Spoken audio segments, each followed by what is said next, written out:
عمر بن عبدالعزیز کے پاس ایک عورت آئی جس کی 5 جوان بیٹیاں تھیں۔ خاوند فوت ہو چکا تھا۔ وہ جس کے پاس جاتی سب خوش آمدید کہتے، لیکن یہ خوش آمدید اس کے لیے نہیں تھی، اس کی غریبی کے لیے نہیں تھی، اس کی خوبصورت جوان بیٹیوں پر گندی نظر ڈالنے کے لیے ہوتی۔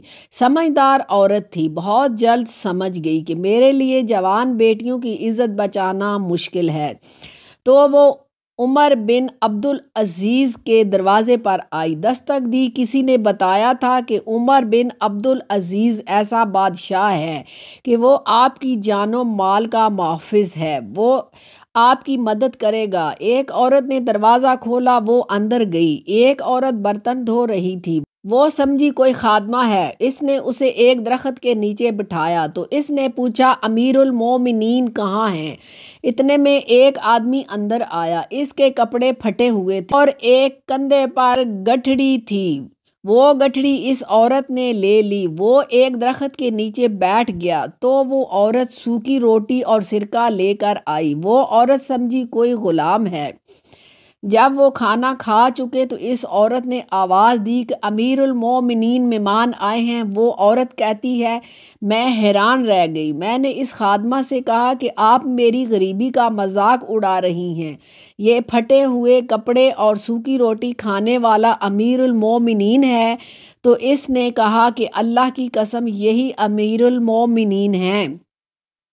میں جب ان کے قریب گئی تو اس میں اتنی حیا تھی کہ اس نے اپنی نظریں جھکا لی۔ فرمانے لگے، کیسے آئی ہو؟ میں نے کہا، یہ میری بیٹیاں ہیں، میں غریب ہوں، بیوہ ہوں، میرے پاس ان کے لیے کچھ نہیں۔ میرا خیال تھا کہ امیر المومنین میری تمام بیٹیوں کے لیے 100 دینار دیں گے تو کافی ہیں۔ اس نے قلم اٹھایا اور میری ایک بیٹی کے لیے 1 سال کے لیے 1000 دینار لکھ دیے۔ میں نے دوسری کو آگے کیا، اس نے اس کے لیے بھی 1000 دینار لکھ دیے۔ میں نے تیسری اور چوتھی کو بھی آگے کیا، اس نے ان کے لیے بھی 1000 دینار لکھ دیے۔ جب وہ لکھ رہے تھے اللہ کا شکر ادا کرتی رہی، اور جب 5ویں بیٹی کے لیے دینار لکھنے کے لیے قلم اٹھایا تو میں نے امیر المومنین کا شکریہ ادا کیا۔ اس نے قلم واپس رکھا۔ میں نے پوچھا، امیر المومنین کیا ہوا؟ تو فرمانے لگے، میں نے 4000 دینار آپ کے لیے لکھے تو آپ نے اللہ کا شکر ادا کیا۔ اس دفعہ آپ نے میرا شکریہ ادا کیا۔ قیامت کے دن اللہ مجھ سے پوچھے گا کہ 1000 دینار تم نے میرے لیے نہیں لکھے، خوشامدی کے لیے دیے۔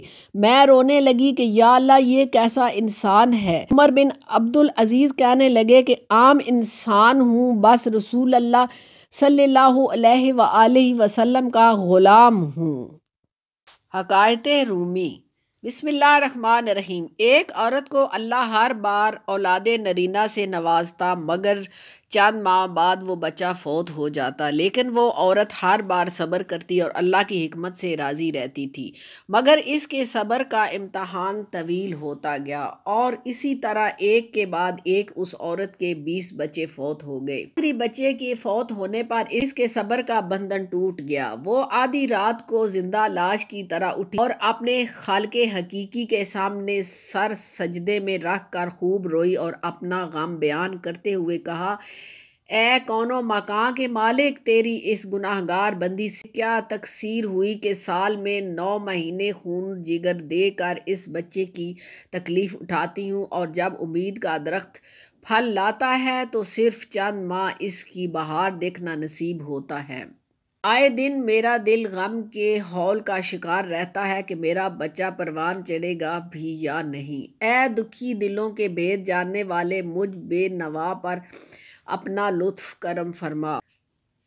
کرم فرما دے۔ روتے روتے اسے اونگ آ گئی۔ خواب میں ایک شگفتہ پر بہار باغ دیکھا جس میں وہ سیر کر رہی تھی کہ سونے چاندی کی اینٹوں سے بنا ایک محل نظر آیا۔ اس پر جس کے اوپر اس عورت کا نام لکھا ہوا تھا۔ باغات اور تجلیات دیکھ کر وہ عورت خوش ہوئی۔ محل کے اندر جا کر دیکھا تو اس میں ہر طرح کی نعمت موجود تھی اور اس کے تمام بچے بھی اسی محل میں موجود تھے جو اسے وہاں دیکھ کر خوشی سے جھوم اٹھے تھے۔ پھر اس عورت نے ایک غیبی آواز سنی، تو نے اپنے بچوں کے مرنے پر جو صبر کیا تھا یہ اس کا اجر ہے۔ خوشی کی اس لہر سے اس کی آنکھ کھل گئی۔ جب وہ خواب سے بیدار ہوئی تو اس کا سارا ملال جاتا رہا اور اس نے بھیگی ہوئی آنکھوں سے عرض کیا، یا الہی، اب اگر تو اس سے بھی زیادہ میرا خون بہا دے تو میں راضی ہوں۔ اب اگر تو سینکڑوں سال بھی مجھے اسی طرح رکھے تو مجھے کوئی غم نہیں۔ یہ انعامات تو میرے صبر سے کہیں زیادہ ہیں۔ درس حیات انسان کو ہر حال میں صبر کا دامن تھامے رکھنا چاہیے، تاکہ یہی چیز انسان کو اللہ کے قریب لاتی ہے۔ جہانگیر کی بیوی نور جہاں شیعہ تھی۔ اس نے ایران خط لکھا کہ ایران کے سب سے بڑے مناظر کو ہندوستان بھیج دو تاکہ مناظرہ میں شیعہ مذہب کی حقانیت بیان کرے، اور ساتھ میں تحریر کیا کہ وہ مناظر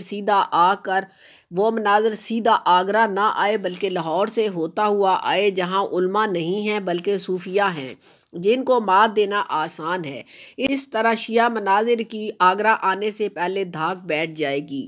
شیعہ مناظر سیدھا میاں میر صاحب رحمۃ اللہ علیہ کے پاس پہنچا۔ آپ رحمۃ اللہ علیہ عشراء کی نماز سے ابھی فارغ ہی ہوئے تھے۔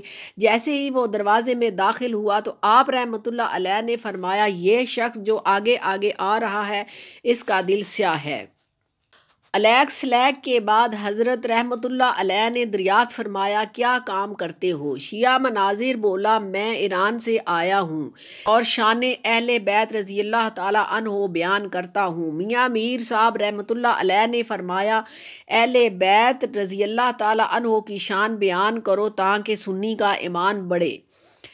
شیعہ مناظر بولا کہ امام حسین رضی اللہ تعالیٰ عنہ کی شان یہ ہے کہ کوئی گناہ گار شخص بھی آپ رضی اللہ تعالیٰ عنہ کے مزار کے 40 میل کے ارد گرد دفن ہو جائے تو بخش دیا جاتا ہے۔ میاں میر صاحب نے بار بار فرمایا، پھر سنا اور پھر پوچھا کہ امام حسین رضی اللہ تعالیٰ عنہ کو یہ مقام کیسے ملا؟ تو شیعہ مناظر بولا کہ آپ رضی اللہ تعالیٰ عنہ محمد مصطفیٰ صلی اللہ علیہ وآلہ وسلم کے نواسے تھے، اس کی وجہ سے یہ مقام ملا۔ تو میاں میر صاحب رحمۃ اللہ علیہ نے فرمایا کہ جب نواسے کی شان یہ ہے تو آپ صلی اللہ علیہ وآلہ وسلم کی کیا عظیم شان ہوگی؟ وہ بولا، بے شک بڑی شان ہے۔ پھر میاں میر صاحب رحمۃ اللہ علیہ نے سوال کیا کہ جو آپ صلی اللہ علیہ وآلہ وسلم کے مزار میں ان کے ساتھ سوئے ہوئے ہیں کیا وہ بخشے نہیں جائیں گے؟ شیعہ عالم ہکا بکا رہ گیا اور آگرہ آنے کے بجائے واپس ایران چلا گیا اور یہ کہہ کر گیا کہ جہاں کے صوفی بزرگ ایسا علم رکھتے ہیں کہ جہاں کے عالموں کا کیا مقام ہوگا، اور یہ وہ سوال کیا گیا ہے جس کا جواب قیامت تک کوئی شیعہ نہ دے پائے گا۔